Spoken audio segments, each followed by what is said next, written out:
German to English. So we would get a lot of white space. Well, we would get references to Meadows. Oh, because wow. that was field.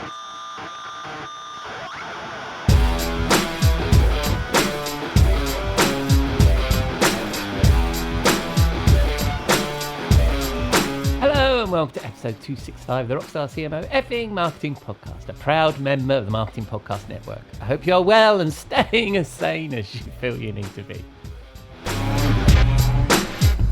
I'm your host, Ian Truscott. I'm not a rockstar, but I am a CMO. And on this podcast, I chat with a band of marketing chums who share their marketing street knowledge, which I hope will bring out the rockstar marketer in you.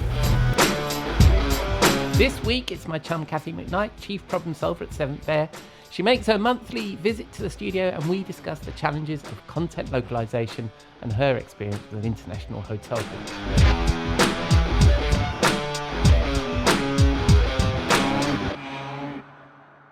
But first, we need to pay the bar tab. I'll be back in a moment. We'll be right back. After this word. We'll be right back. After this word. Brace the rudders! Raise the sails! Raise the sails! Captain, an unidentified ship is approaching. Over. Roger. Wait, is that an enterprise sales solution? Reach sales professionals, not professional sailors. With LinkedIn ads, you can target the right people by industry, job title, and more to reach the professionals who are more likely to find your ad relevant. Plus, with 1 billion members on LinkedIn, that means you'll have access to 130 million decision makers and 10 million C-level executives. That's a lot of millions of the right people. Get started today and see how you can reach the right buyers with LinkedIn's enhanced targeting tools. We'll even give you a $100 credit on your next campaign. Go to linkedin.com/MPN to claim your credit. That's linkedin.com/MPN. linkedin.com/MPN. Terms and conditions apply. You may know you're listening to this show along the Marketing Podcast Network, but did you know there are other great shows on MPN to help your business? Henneke Watkins Porter hosts The Entrepreneurial You, empowering entrepreneurs with insights on leadership, business, and success. Henneke, tell listeners what to expect from your show. So we provide innovative business strategies and practical solutions to common entrepreneurial challenges. And where can people subscribe? Find us at HennekeWatkinsPorter.com, as well as the Marketing Podcast Network at marketingpodcasts.net, or search for it wherever you get your podcasts. You heard her. Go subscribe.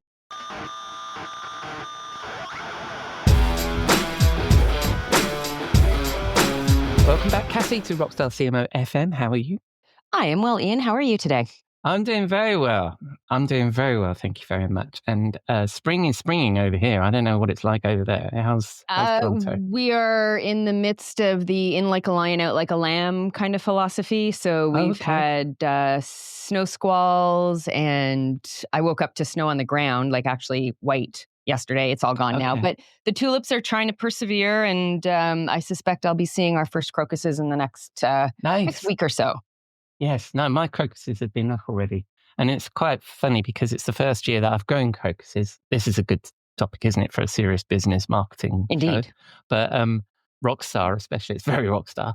I once wrote a blog post about that I was envious of other people's crocuses, and the blog post was about marketing planning, that because you have to plant the crocuses in the autumn, as you know, or the fall, in order for them to emerge in the spring. And so you have to do a bit of planning. And so I'm pleased. I did some planning. Excellent. Well done. Yeah. All right. Well, back to marketing and the planning. We could talk about flowers. I think the two of us probably for 30 minutes. I would have thought. Oh, easy peasy. You like a bit of you like to be out in your yard. But this week, a suggestion from your good self. Actually, we're going to talk about globalization, localization, or just plain translation, which I'm very familiar with. Well, I guess I'm a lapsed or recovering content management professional. I'm not quite sure how to describe myself. I'm certainly not in your league anymore. And it's been a while since I've been directly involved in the industry, although recently, obviously, I did a little advisory with Storyblock for a while, and they're a CMS, so I suppose that counts. Sure. But we've always talked about the multis, like multi-product, multi-channel, multi-geo or language. And this kind of made up that complex use case that required a structured content operational plan. So not just technology and a proper enterprise CMS underneath. And it's how we kind of argued in the industry, wasn't it? Of why WordPress wasn't good enough for you or something like that, right? Right. But over the years, I think those technologies have advanced. Browsers have become responsive, and these frameworks, the multis are a bit less of a challenge for everyday marketers these days, except for one, right? Because now you can do multi-channel and multi-product pretty easily with most products, right? There's no problem with getting your content to render on iPhone, but multi-language and geos, that's still a hot topic. Absolutely. What say you, Cathy? A bit of a long lead up for that one, but. So yeah, I mean, our world has gotten smaller, right? In terms of access to things, seeing what's available, what's happening in different parts of the world. And, many organizations are still struggling. They think they have a localization program going on, but really it's translation. Because if you're just putting things through, and God forbid it's Google Translate, but actual translation tool, like a TDC or something like that, then, that's translation. That's not localization. They haven't contextualized it, right? They haven't thought about the nuances of the language. So Spanish in Spain is different from Spanish in Mexico, is different from Spanish in Argentina. Same thing, even English. I have a client right now that I'm working with, and they want a British English site, not just a general English site. So it really does make a difference. And companies have to recognize that it's not just a matter of taking taking English and translating it into the other language. It is about creating experiences that resonate locally. And it's the relevance of your products and services in that market, right? It might be that they're described differently. It's not just an exact word translation, isn't it? Is that they're described differently. And I know that in the notes, as we were prepping for this, you've got a whole bunch of stats here about do you want to run through some of these and why it's still relevant and important? Oh, yeah, absolutely. So, a lot of studies going on right now and looking at it. And it is it's difficult to break down depending on what you're looking for, like what to understand, but some general information, right? There was a recent study where 73% of global consumers prefer product reviews in their native language when shopping online. So you look at an Amazon, and you can submit your reviews in whatever language you're speaking, if you have Amazon in your country, and then Amazon will do a translation. So you can hit translate and you can actually see it. But they're able to see the reviews of people who are like them they associate with, right? And 75% in another study preferred to buy products in their native language. And some will not, just on principle, 60% will not buy from English-only websites. We've gotten used to being serviced in our own language and have that customized perspective. Now, will they take a translated site over an English site? That depends on how well the translation is actually done. But certainly a localized site where they're using images that reflect who they are, the environment in which they live, the context in which that product would be used for them, then absolutely, that's going to, again, move into pushing people into saying, I can connect with that product. And it's about making that connection and trusting the vendor. And that's what it takes. Yeah. Yeah. And I think that, we've just run a little test with my client, actually, with one of my clients. And we were running LinkedIn ads into Germany. And as we all know, pretty much business language in Germany is predominantly English, or a lot of the time can be English. Yeah. And you know that I was a CMO of a German company, so I got away with it. I have somebody who can speak German who's on my team, and we created some German ads, and we did an A/B test between the two, and lo and behold, the German ads outperformed the English ads in that market, right? So you're right. Even if the conversation you're going to have during the sales process of B2B is going to be in English, that first catch of your ads and stuff is much better if it's in their language. Yeah, one of the other stats was that 84% of businesses reported revenue growth when they localized, when they actually not just translated, but localized. Yeah. And again, in B2B to B2C, the B2B is even more important, right? To have that local connection, because again, you move into other, into B2C, into pretty much every part of the world except for North America. People speak multiple languages, with English being the second language. Yeah. But when you get into a business environment, although some places, yes, English is, there's going to be a natural leaning towards, hey, these people understand me. They've made the effort to communicate with me in my primary language. So it's going to give you points, even if it's subconsciously by the person consuming that content. Absolutely. And one of the challenges I think you have as a small company when you are doing these activities is the fact that you probably don't have an office or a person in countries who can speak that language. So at some point you need to, this is a slightly different point to the one we were making, but at some point you're going to need to transition somebody to an English speaker. But if you're very open about it, I think that's fine. But I also wanted to pick up on your point there about localization, because even with these ads that I was just referring to, a lot of our conversation was, well, no, that doesn't quite work in Germany. That analogy that you're using, or that phrase, or the way you're describing your product doesn't. So the ads we've run are not translated ads; they are localized ads. So exactly to your point, you need a bit more. You need to know the market, right? Absolutely. Well, it's not just knowing the language. If you look at it simply from a layer and order of operations and complexity, translation is a task, right? Yeah. Localization is a contextual mindset. So it's thinking about who you're delivering it to. And then globalization is a strategy. Yeah. And the majority of organizations are stuck in task execution mode. Yeah, I love that. I love the way you put that about localization being a mindset. I like that. So it's still very relevant. And I think as you've alluded to, it's the kind of challenge that your international clients are seeing. I mean, we've talked about you working with a major hotel chain, for example. Yep. And you've often got big projects on the go. Can you tell us about what you're seeing with your client work and these kinds of projects you're working on? Certainly. So again, I'm working on a huge language program initiative with that client that you mentioned, and we're moving them from translation into localization.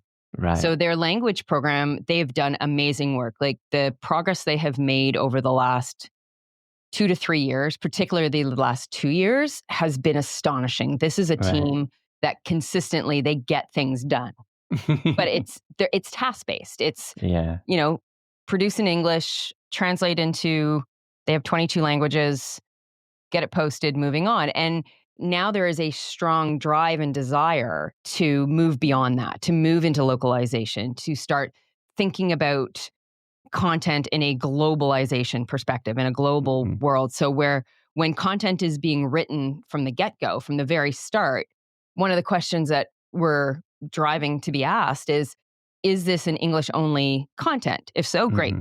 Moving forward. Is this content that will be translated and leveraged around the world? If so, then you need to write it as such. You need to write it with that in mind, so that when the people who are writing the content, the copy, have the notes to say, this is, either this stays, or this is something that will need to be contextualized in particular because it's an example, or it's there's a metaphor or something like that that's not going to, just go through translation and work. So it becomes more complex when it's a strategy, when you're thinking about how is this going to impact our international audiences, as well as getting out of the mindset that all content needs to start from English. There is this egocentric perspective from usually American-based organizations where English first, everything else second. Well, there's a lot of things that different markets are going to want to produce or promote or create that will never be seen, or doesn't need to be seen or translated outside of that market, right? The Japanese Cherry Blossom Festival, right? That yes, you want to promote that as a destination, and it's a great time to go, but there's going to be a lot of nuances that will be translated in Japanese for local audiences that even an international traveler wouldn't care about, or they wouldn't know to care about. So let them do that. Let them have in country language only content and enable that, right? So that, again, you're creating that local experience for those who want it or need and it. that was actually a lead-on question I was going to have to this when thinking about these large organizations and running these programs is, do you localize the localization, as it were? I thought I was being quite smart saying that. So, is it then a process of moving some of this content production in market rather than doing it all centrally?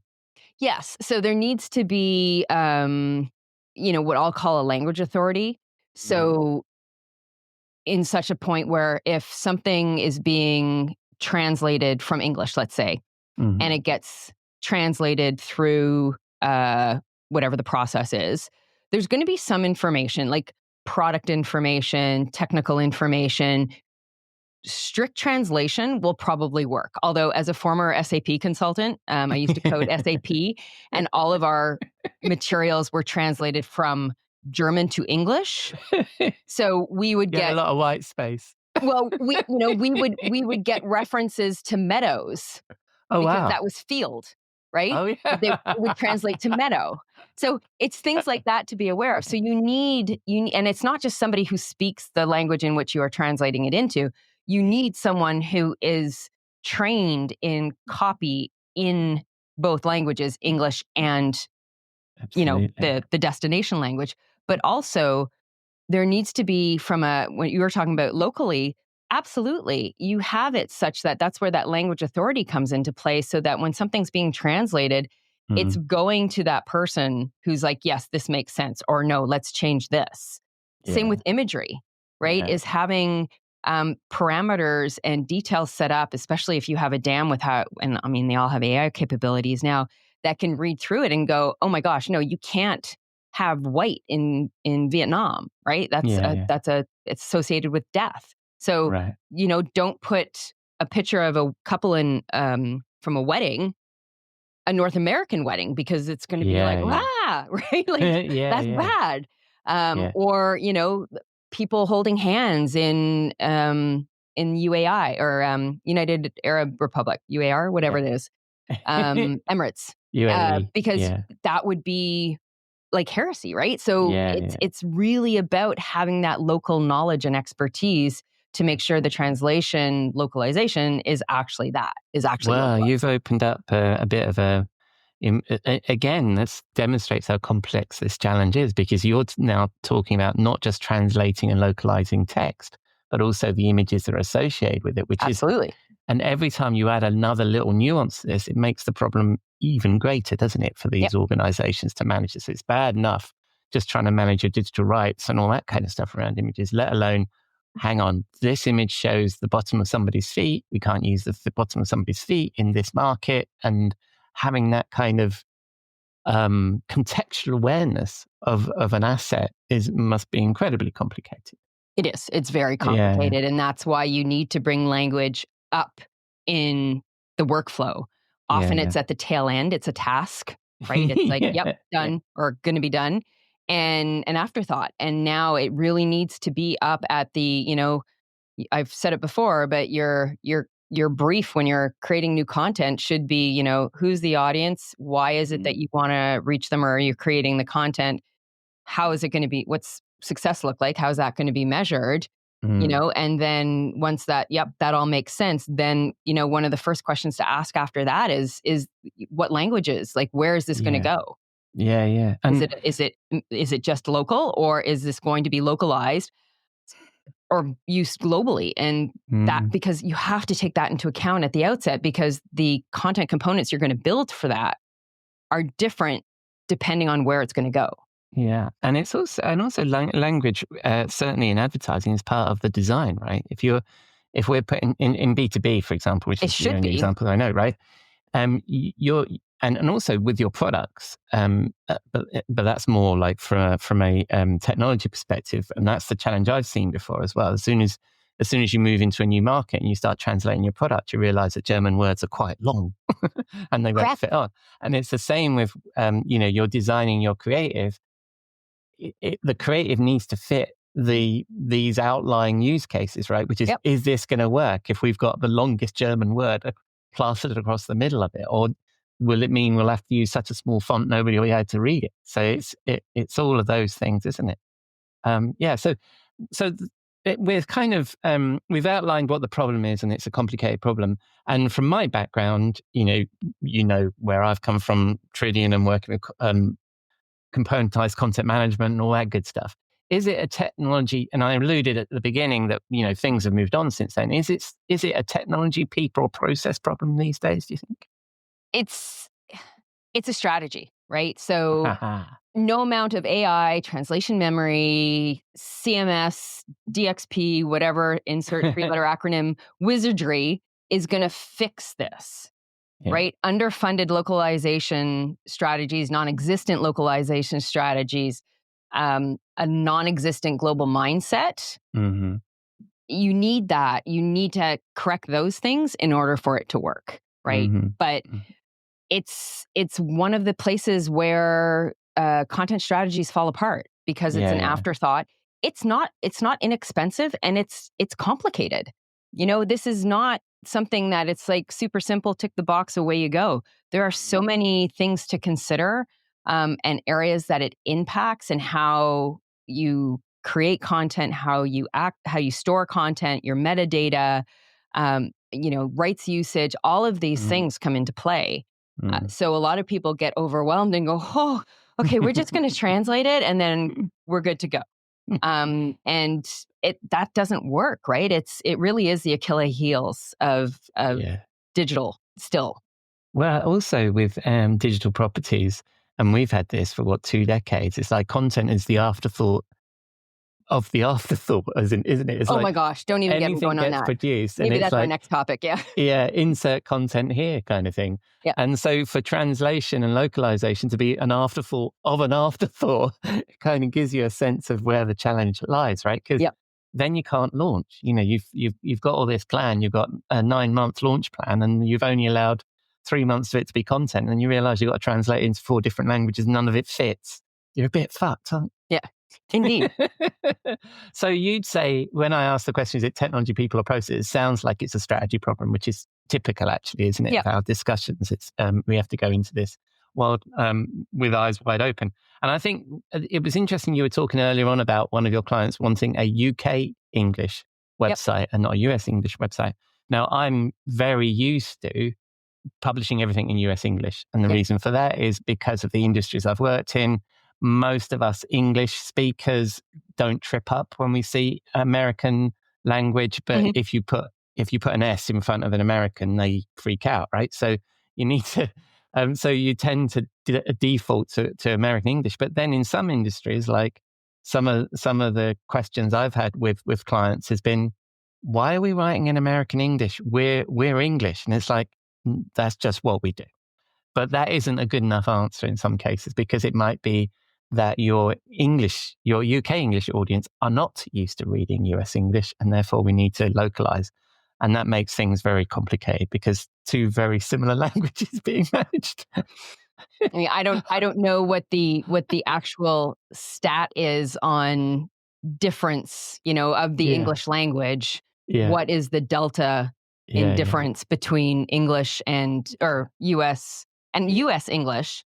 Not even North American English, because Canada, we lean into the Queen's English. Yes. From a spelling perspective, at least. But it's so much more than that, right? It's syntax and it's context. And so I see the value in having a British English site, especially when you're talking about British experiences and things like that. You want to be immersive, and if you want to build the local audience.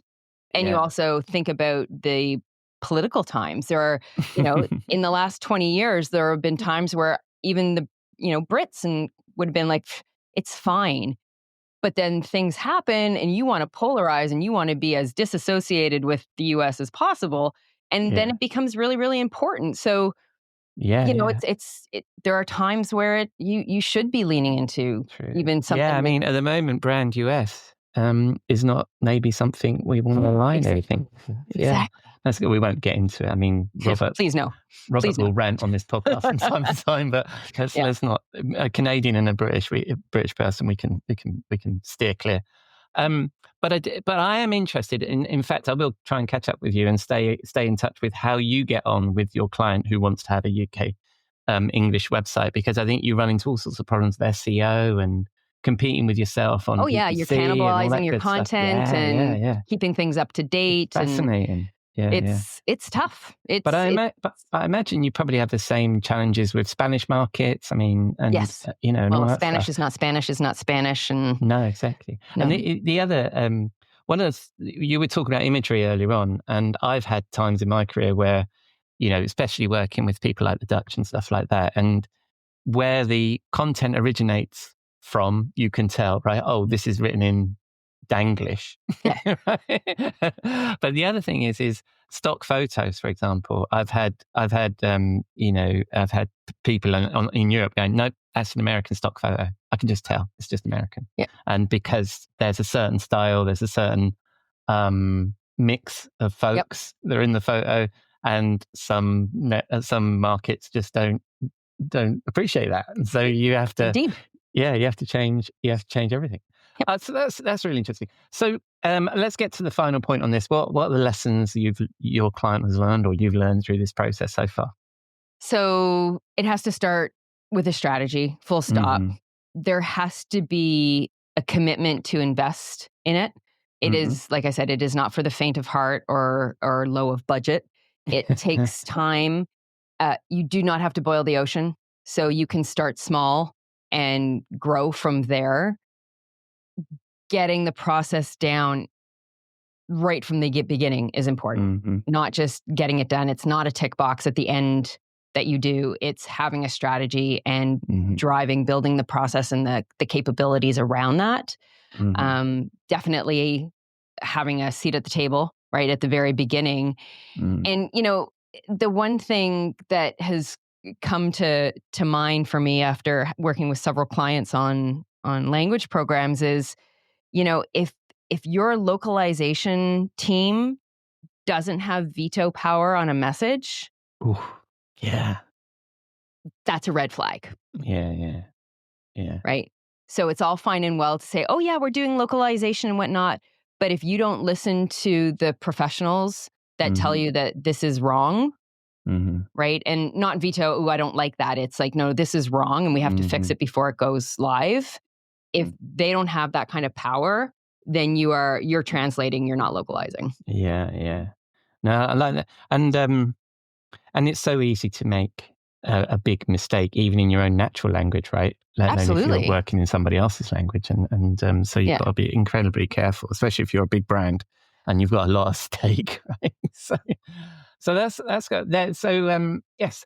So it's a strategy thing, and that's what we need to think about. The other thing I was thinking about there while you were talking there, Cathy, is so even for like, you don't need to be a massive brand to have to start to think about this stuff. So even the example I was giving of a client who's opening up the German market, when I learned of that, like at the very beginning of the project or the very beginning of me dealing with them, I thought, well, I better make sure that their CMS can support this, that we can do a multi-language website, that we can do all these things. We don't need to at the moment, but it's better to you can see the thing coming on the horizon, and you better make sure you've got everything in place first before the demand comes, right? Exactly. Well, and it's setting up your information architecture for how you're going to store your content. Yeah. How are you going to structure that to support different languages and your website? How are you going to do your URL structure for languages? Is it going to be simple,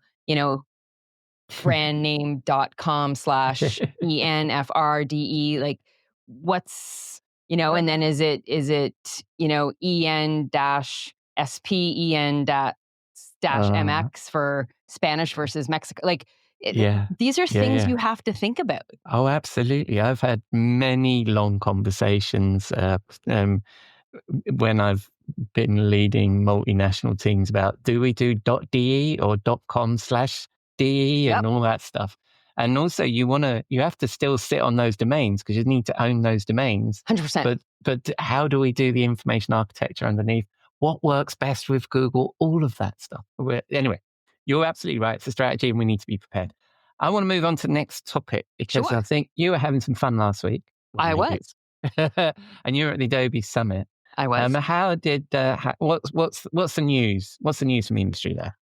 Shocking AI and agents. No. What? It was the usual chaos in Vegas. Vegas is one of those places that it's a time warp, man. You walk in there and it's like nothing. It's pick an era. You just never know. But it was great. At 7 a.m. Yes, me and 13,000 of my closest friends were in Vegas at the Venetian. A great show. They always do. Hands down, the best opening montage video from a visual thing of beauty. Adobe Summit and Adobe Max, hands down. There's not a company that can touch that. Beautiful, engaging.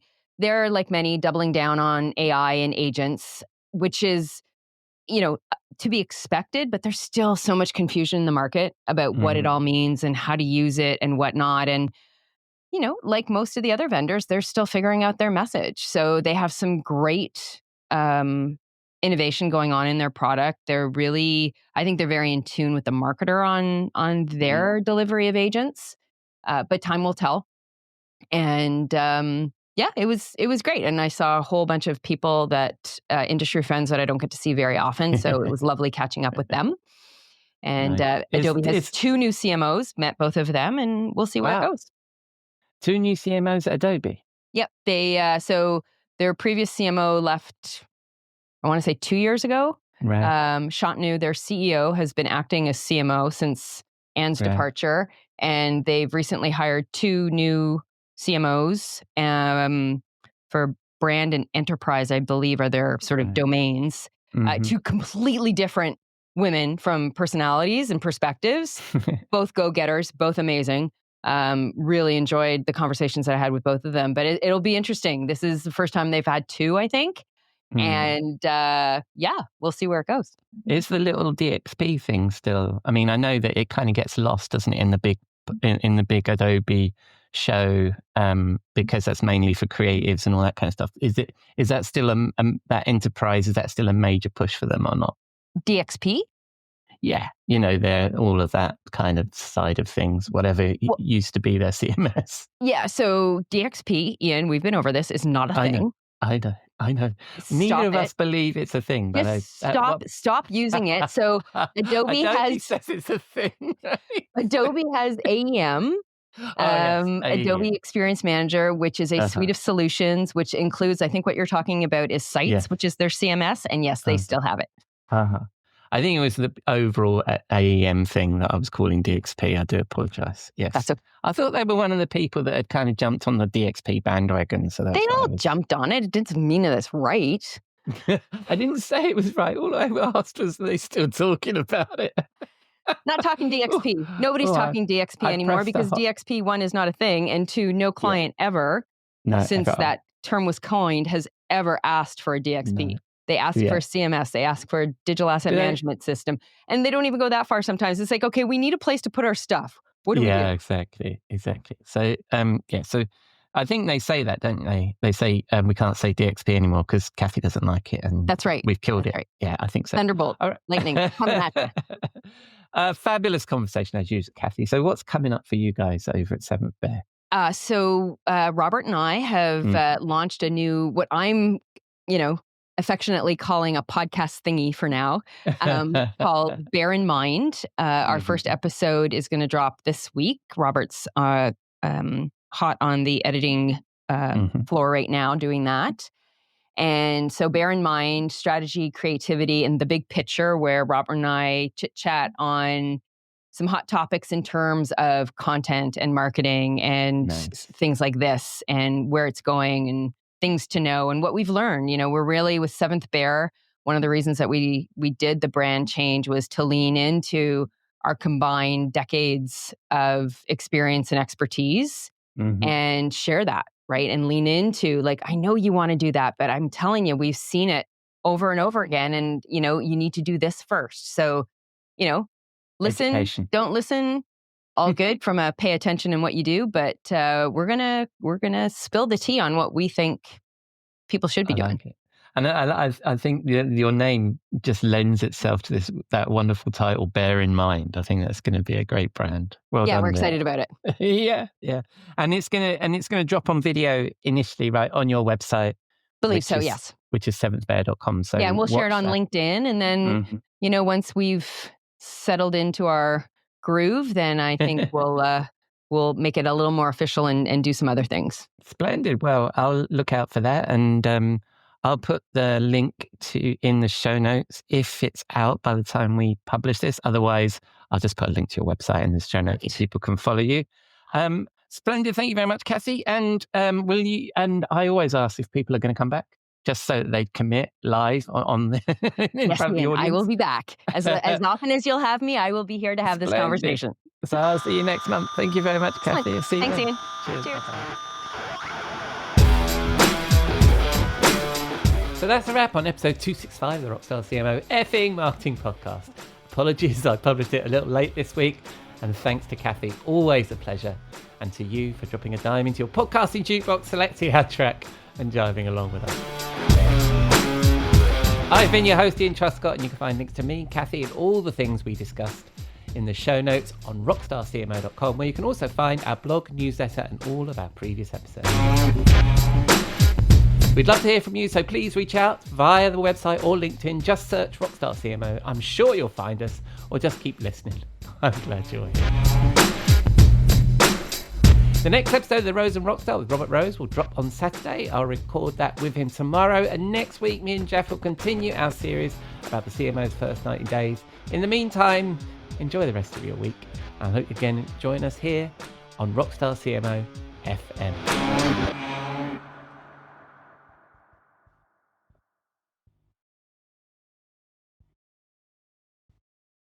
You may know you're listening to this show along the Marketing Podcast Network, but did you know there are other great shows on MPN to help your business? Robbie Samuels hosts the On the Schmooze podcast. Robbie, tell listeners what to expect from the show. Since 2015, I've interviewed entrepreneurs who overcame challenges to achieve success in their field or industry. Tune in to On the Schmooze to listen as I ask deep questions to elicit untold stories about leadership and networking. And where can people subscribe? Find the show at ontheschmooze.com or on marketingpodcast.net, or just search for it wherever you get your podcasts. You heard them. Go subscribe. This podcast is heard along the Marketing Podcast Network. For more great marketing podcasts, visit marketingpodcasts.net.